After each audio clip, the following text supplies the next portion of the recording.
अस्सलाम वालेकुम नाजरीन, उर्दू टीवी चैनल में खुश आमदीद। व्यूअर्स, ड्रामा सीरियल रमज़े इश्क की लास्ट एपिसोड की न्यू प्रोमो नशर कर दी गई है, जिसमें आप देखने वाले हैं हशमत अली के सामने सफ़िया बेगम और रानिया की तमाम हकीकत आ गई कि रोशनी को जहर देने वाला कोई और नहीं बल्कि सफ़िया बेगम थी। हशमत अली का थप्पड़ खाने के बाद सफ़िया बेगम हाथ जोड़कर खड़ी हो गईं। अब्बा जी, मुझे माफ़ कर दें, आइंदा से ऐसी गलती नहीं होगी। सफ़िया बेगम और रानिया को अब अपने ही लाले पड़ गए। उनके पास सिवाय पछतावे के अब कुछ भी नहीं रहा। वो अपने वालिद हशमत अली को मनाने की खातिर चाय लेकर आईं, तो तब भी उन्होंने अपनी नाराज़गी नहीं छोड़ी। रोशनी के वापस घर आ जाने के बाद हशमत अली अपना फैसला सुनाते हैं।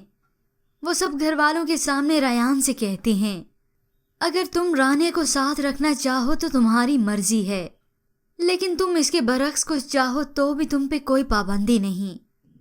ये सुनते ही रानिया बुखला कर बोलती है, मुझे तलाक नहीं चाहिए अभी जान, ये तलाक कैसे दे सकता है मुझे।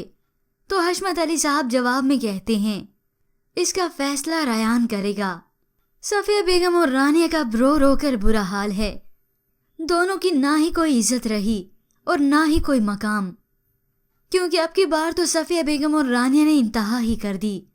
रयान पहले तो इनसे हमदर्दी जताता आया, लेकिन अब उसकी बर्दाश्त खत्म हो गई, जिसके बाद वो आखिरकार रानिया को तलाक दे ही देगा। पर व्यूअर्स, आपके ख्याल में क्या रानिया करेगी खुदकुशी या सफ़िया बेगम की हो जाएगी मौत? इसके मुतालिक हमें अपनी कीमती राय ज़रूर दीजिएगा। मज़ीद ड्रामास प्रोमो के लिए आप देखते रहिए उर्दू टीवी।